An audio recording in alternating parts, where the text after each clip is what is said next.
Good day folks, Jim here from FX Charts. It is Thursday the 14th of March. Sterling has been the centre of attraction again today really. The US dollar is a little bit weaker after some soft inflation data. But it was really about Brexit again, yet another vote. We've got another one again early tomorrow Asian time. But Sterling spiked up to 133.80 or so late US time. It's given up about a big figure since in early Asian trade. The hourlies are turning a little bit lower. I'm not sure I'd want to be too involved, quite honestly. But the 4 hourlies are still pointing higher. I'm not quite sure what tonight's vote will do to Sterling. They're going to vote to decide whether to prolong the end date for Brexit beyond the March the 29th date that we currently are looking at. I can't really see why they would prolong it, but it seems that the EU have given up as much as they're prepared to. But the 4 hourly charts do look positive for Sterling. The dailies also look mildly positive, but I'm really not quite sure what it is that's going to drive Sterling higher here. So I think I'll probably stay away from that. But having said that, the euro is also moving a little bit higher. It seems to want to squeeze to the top side. The hourlies are getting a little bit heavy perhaps, but once again the 4 hourlies are looking okay.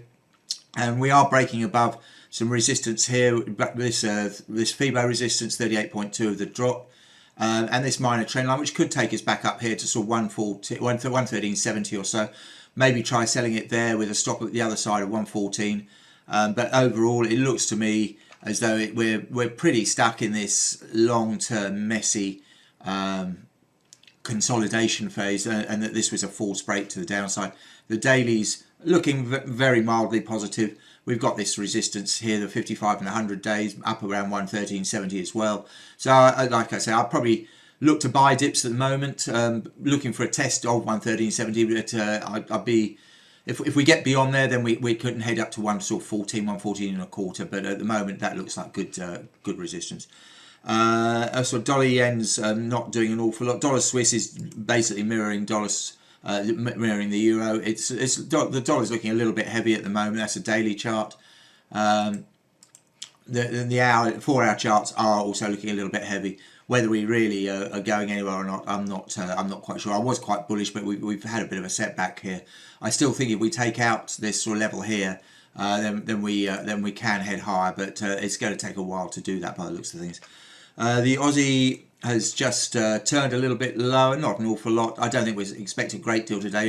Direction is really going to hinge on where Sterling goes and the risk on, risk off sentiment that follows that. Right now we're trading, we've just come off the highs of 70.98. We're back down here after the consumer inflation expectations.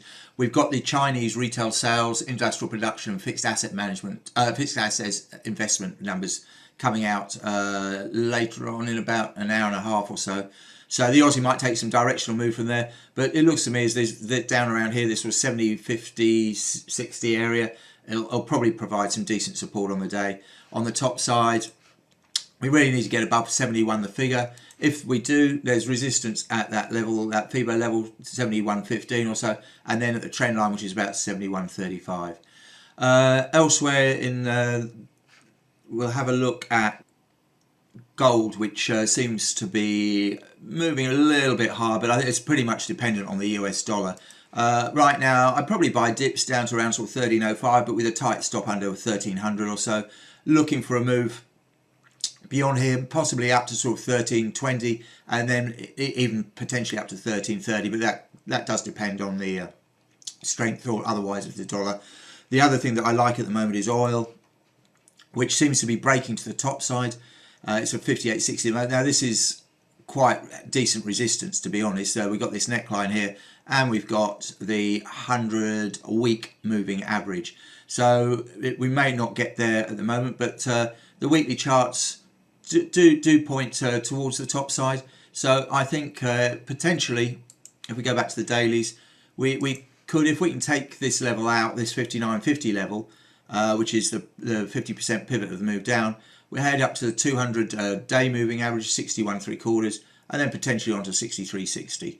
So that's a kind of thing that I'm looking at today. All up though. The dollar, it looks choppy. It looks a little bit heavy at the moment, but whether it's got any real momentum behind it, I'm not so sure. And a lot is going to depend on where sterling ends up. So anyway, good luck with your trading today. We'll leave it there and talk to you again tomorrow. Cheers, bye.